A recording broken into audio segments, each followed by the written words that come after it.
Paris में आज से जलवायु परिवर्तन पर 21वां सम्मेलन का आगाज। प्रधानमंत्री मोदी भी हो रहे हैं शामिल। बीती रात करीब 11:30 बजे पेरिस पहुंचे प्रधानमंत्री मोदी। समिट में आज शाम को देंगे भाषण। ग्लोबल वार्मिंग जैसे खतरों से निपटने के लिए समझौते पर लगेगी मोहर। 150 देशों के राष्ट्रीय अध्यक्ष हो रहे हैं शामिल। ऊर्जा क्षेत्र को लेकर भी होगा मंथन। जीवाश्म ईंधन के विकल्प पर दुनिया भर के देश करेंगे विचार। पीएम मोदी और फ्रांस के राष्ट्रपति ओलैंड इंटरनेशनल सोलर अलायंस करेंगे लॉन्च। सभी तय सौर ऊर्जा तक पहुंचाने का लक्ष्य। मिशन इनोवेशन में भी शामिल होंगे पीएम मोदी। अमेरिकी राष्ट्रपति ओबामा कर रहे हैं इसकी मेजबानी। संयुक्त राष्ट्र सरकारी संस्थाओं और एनजीओ के करीब 25,000 प्रतिनिधि भी होंगे शामिल। 11 दिसंबर तक चलेगा क्लाइमेट समिट। पेरिस में जलवायु परिवर्तन सम्मेलन से पहले बवाल। विरोध कर रहे पर्यावरण कार्यकर्ताओं पर पुलिस ने चलाई लाठी। 208 लोग हिरासत में। ब्राजील में बड़ी संख्या में लोगों ने सड़कों पर लेटकर किया प्रदर्शन। जलवायु परिवर्तन पर काबू पाने के लिए ठोस पहल की मांग की। नीदरलैंड में भी हजारों लोगों ने किया प्रदर्शन। कड़े कानून के प्रदर्शनकारियों ने की वकालत। लंदन ने भी जलवायु परिवर्तन को लेकर कड़े फैसले की मांग की। हजारों लोग सड़कों पर उतरे। आईफिल टावर को रंग बिरंगी रोशनी से सजाया गया। पर्यावरण को लेकर दिया गया संदेश। चिली और पेरू में भी ग्लोबल मार्च में लोग हुए शामिल। पेंटिंग बनाकर जलवायु परिवर्तन के प्रति जताई चिंता। भारत में आईएसआई की साजिश का पर्दाफाश। जम्मू में बीएसएफ का हेड कांस्टेबल समेत 2 लोग गिरफ्तार। दिल्ली पुलिस क्राइम ब्रांच ने की गिरफ्तारी। राष्ट्रीय सुरक्षा से जुड़े कई अहम दस्तावेज बरामद। गिरफ्तार हेड कांस्टेबल का नाम अब्दुल रशीद। बीएसएफ में हेड कांस्टेबल के तौर पर 3 साल से राजौरी में था तैनात। दूसरे गिरफ्तार शख्स का नाम कैफियतुल्लाह। जम्मू कश्मीर पुलिस में नौकरी के बाद टीचर की नौकरी करता था। 2013 में पाकिस्तान गया था। जम्मू से भोपाल जाते वक्त गिरफ्तार हुआ कैफियतुल्लाह। ईमेल, व्हाट्सएप, वाइबर के जरिए आईएसआई तक भेजा करता था सूचनाएं। सुबह 10 बजे संसद में कांग्रेस की अहम बैठक। जीएसटी बिल समेत दूसरे अहम मुद्दों को लेकर पार्टी बनाएगी रणनीति। संसदीय कार्य मंत्री वेंकैया नायडू को भरोसा, मौजूदा सत्र में पास हो जाएगा जीएसटी बिल। सभी सियासी दलों से सहयोग की अपील। रक्षा मंत्री मनोहर पर्रिकर ने राजनीति से संन्यास के दिए संकेत। न्यूज एजेंसी से बातचीत में कहा, 60 साल की उम्र होने के बाद रिटायरमेंट के लिए सोचना पड़ता है। 13 दिसंबर को 60 साल के हो रहे हैं पर्रिकर। आज दिल्ली विधानसभा में पेश होगा जन Lokpal bill. Deputy CM Manish Sisodia पेश करेंगे बिल। रविवार को मुख्यमंत्री केजरीवाल के घर हुई आम आदमी पार्टी विधायकों की बैठक। जन लोकपाल बिल पर हुई चर्चा। बैठक के बाद सोमनाथ भारती ने विरोधियों को दिया जवाब। कहा, हमने लोकपाल को अपने कब्जे में नहीं लिया। जन लोकपाल पर प्रशांत भूषण के विरोध पर बोले सोमनाथ। कहा, उन्हें सर्कस करने में दिलचस्पी है। जन लोकपाल बिल पर प्रशांत भूषण ने केजरीवाल को दी बहस की चुनौती। कहा, 2015 के जन लोकपाल जैसा नहीं है बिल। प्रशांत भूषण ने सर्च कमेटी खत्म करने और केंद्रीय मंत्रियों अधिकारियों को बिल के दायरे में लाने पर भी उठाए सवाल। रेजिडेंट वेलफेयर एसोसिएशन के कार्यक्रम में पहुंचे केजरीवाल। कहा, उनकी सरकार ने भ्रष्टाचार पर कसी नकेल। दिल्ली में करीब 63% महिलाएं खुद को मानती हैं असुरक्षित। इंस्टीट्यूट फॉर ह्यूमन डेवलपमेंट की रिपोर्ट से खुलासा। बिहार में नए विधानसभा का पहला सत्र आज से हो रहा है शुरू। पहले और दूसरे दिन नए विधायक लेंगे शपथ। बीजेपी विधायक प्रेम कुमार बिहार विधानसभा में होंगे नेता विपक्ष। बीजेपी विधायक दल की बैठक में नाम पर लगी मुहर।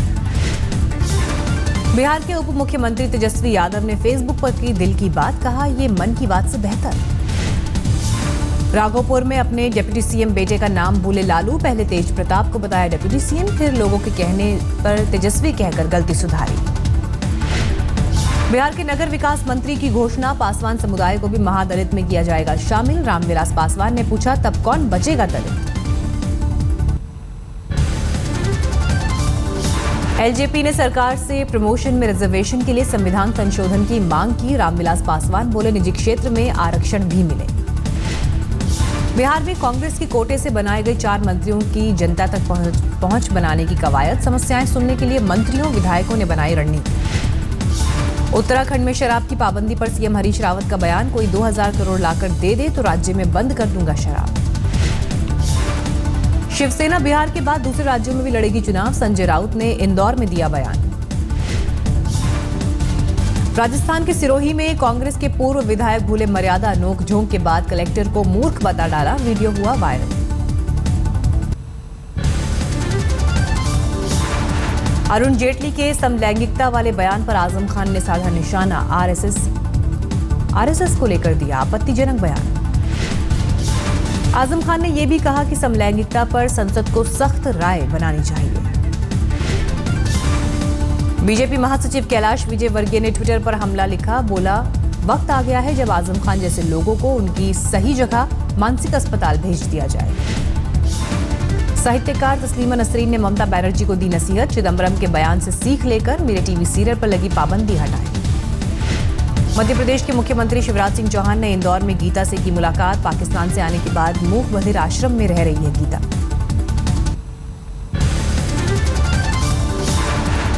All India Muslim Personal Law Board के सदस्य कमाल फारूकी ने मोदी सरकार पर बोला हमला, कहा 18 महीनों से विभाजनकारी शक्तियों का बोलबाला। शिवसेना नेता संजय राउत ने आमिर खान पर साधा निशाना, बोले देश की दिशा आमिर और शाहरुख तय नहीं करेंगे। फारूक अब्दुल्ला पर योगी आदित्यनाथ का बयान, कहा उनका परिवार इसलिए सुरक्षित है क्योंकि जम्मू कश्मीर में है भारतीय सेना। असहिष्णुता पर विवाद के बीच बरेली में मुसलमानों ने पेश की मिसाल, 50,000 देकर 15 हिंदू कैदियों को छुड़ाया। हिमाचल प्रदेश के शीतकालीन सत्र का आज से आगाज, 5 दिनों तक चलेगी कार्रवाई।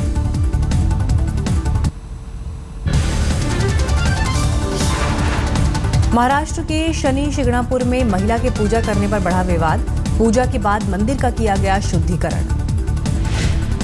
महिला के पूजा करने की तस्वीर सीसीटीवी में हुई थी कैद, शुद्धिकरण के लिए दूध से किया गया अभिषेक। विवाद के बाद सेवादारों पर गिरी गाज, 6 लोगों पर कार्रवाई, शुद्धिकरण पर मंदिर प्रशासन ने दी सफाई। शनिदेव को तेल चढ़ाने वाली महिला ने मांगी माफी, कहा नहीं थी परंपरा की जानकारी। एसपी संगीता कालिया के तबादले पर पूछे सवाल पर केंद्रीय मंत्री चौधरी वीरेंद्र सिंह भूले मर्यादा, अधिकारियों पर की आपत्तिजनक टिप्पणी। संगीता कालिया का फर्जी फेसबुक आईडी बनाने का मामला आया सामने, पंचकुला का पता देकर बनाई गई आईडी, जांच में जुटी पुलिस। संगीता कालिया की जगह फतेहाबाद के नए एसपी बनाए गए ओपी नरवाल, कहा जिले में शराब बिक्री पर पाबंदी लगाना चुनौतीपूर्ण। हिसार में दलित सम्मेलन में उठा संगीता कालिया का मुद्दा, नेताओं ने हरियाणा सरकार पर दलितों से भेदभाव का आरोप लगाया।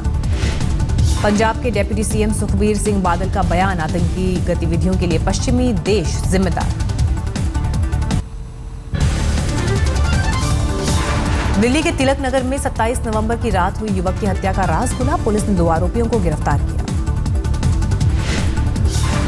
दिल्ली के उत्तम नगर में मोबाइल शोरूम में चोरी की वारदात, मोबाइल और नकदी ले उड़े आरोपी। शोरूम में लगे सीसीटीवी में कैद आरोपियों की तस्वीरें, पहले भी इस शोरूम में हो चुकी है चोरी की वारदात, जांच में जुटी पुलिस। शादी समारोह से दूल्हा दुल्हन की ज्वेलरी और कैश लेकर गायब हुआ एक लड़का, 22 नवंबर को दिल्ली के शास्त्री नगर इलाके में हुई थी वारदात, 1 हफ्ते बाद भी आरोपियों का कोई सुराग नहीं। राजधानी के रोहिणी में एक शख्स ने घंटी से हमला कर पत्नी को अधमरा किया, लोगों ने आरोपी को पकड़कर पुलिस के हवाले किया।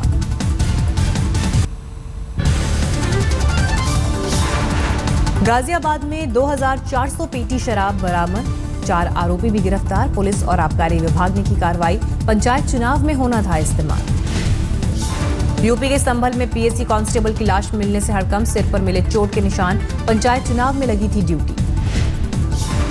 लखीमपुर खीरी के डीएम किजल सिंह पर टाइगर रिजर्व में रात को पार्क पहुंचने और वहां के कर्मचारियों को धमकाने का आरोप, डीएम और वन विभाग के अफसर तलब। मुख्य सचिव को सौंपी गई जांच, डीएम ने कहा शिकायत मिलने के बाद मुझे वन विभाग से पूछने की जरूरत नहीं। यूपी के फतेहपुर में चुनावी रंजिश में भिड़े 2 प्रत्याशियों के समर्थक, गोलीबारी में 2 लोग जख्मी।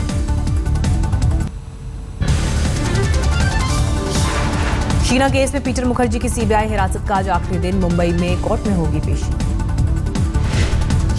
हरियाणा पुलिस ने गाय की तस्करी के आरोप में एक शख्स का किया एनकाउंटर, पुलिस के मुताबिक ट्रक रोकने पर आरोपियों ने की फायरिंग। कानपुर में नील गाय का शिकार कर रहे लोगों की जीप कुएं में गिरी, 3 शिकारियों की मौके पर ही मौत। अलवर में नेशनल हाईवे पर केमिकल लदे टैंकर को ट्रक ने मारी टक्कर, टैंकर में लगी आग, आरोपी ट्रक ड्राइवर फरार। आगरा में शॉर्ट सर्किट की वजह से जूते और कपड़े के मार्केट में भीषण आग, लाखों के नुकसान की खबर। मुंबई के बांद्रा में 2 बड़े अजगर देखकर मचा हड़कंप, 9 फीट लंबे सांप को पकड़ने में वन विभाग की टीम कामयाब। पश्चिमी मिदनापुर में 40 से ज्यादा हाथियों का आतंक, 5 दिनों में बड़े पैमाने पर फसलों को तबाह किया। दिल्ली में हिंदू, मुस्लिम, सिख और ईसाई धर्म के 51 दूल्हों की निकली बारात, एक एनजीओ ने किया सामूहिक शादी का आयोजन। पुणे में कोणार्क अंतर्राष्ट्रीय साइक्लोथॉन का आयोजन, कई नामचीन हस्तियां भी शामिल। गाजियाबाद में T20 की तर्ज पर आयोजित मीडिया क्रिकेट लीग में खेला गया फाइनल मैच, इंडिया टुडे ने किया आयोजन।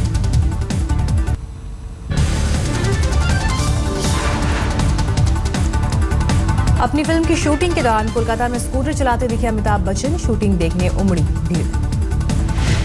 अमिताभ के साथ विद्या बालन भी शूटिंग के लिए कोलकाता में। सुजॉय घोष की फिल्म में नवाजुद्दीन सिद्दीकी का भी अहम रोल। दिल्ली के तालकटोरा स्टेडियम में रविवार को संगीत भरी शाम, लकी अली ने अपने सुरों से बांधा समा। लकी अली को सुनने लोगों की जुटी भारी भीड़, गाने सुनकर झूमने पर मजबूर हुए लोग। वाराणसी में दलेर मेहंदी ने अपनी गायकी से जीता लोगों का दिल, बड़ी संख्या में फैंस थे मौजूद।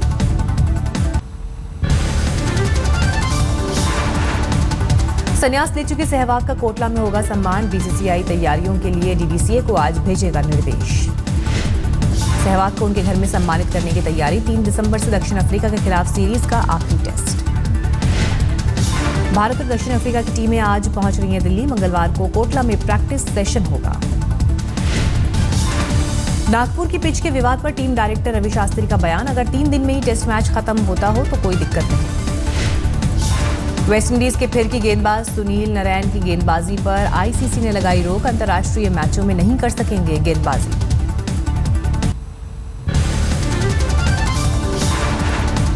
पहले डे नाइट टेस्ट मैच में ऑस्ट्रेलिया की जीत, न्यूजीलैंड को 3 विकेट से हराया। भारतीय बैडमिंटन स्टार पीवी सिंधु ने मकाई ओपन पर किया कब्जा, जीती $1,20,000 की इनामी राशि। मकाओ ओपन के खिताब के साथ सिंधु ने लगाई जीत की हैट्रिक, फाइनल में जापान की मिनात्सु मितानी को दी मात। बुद्ध इंटरनेशनल सर्किट पर रविवार को दिखा रफ्तार का रोमांच, हजारों दर्शकों ने देखे कारों के स्टंट्स। आखिरी रेस के साथ ही जेके नेशनल रेसिंग चैंपियनशिप का साल 2015 का सीजन खत्म, विष्णु प्रसाद ने जीता इंडिया सीरीज का खिताब।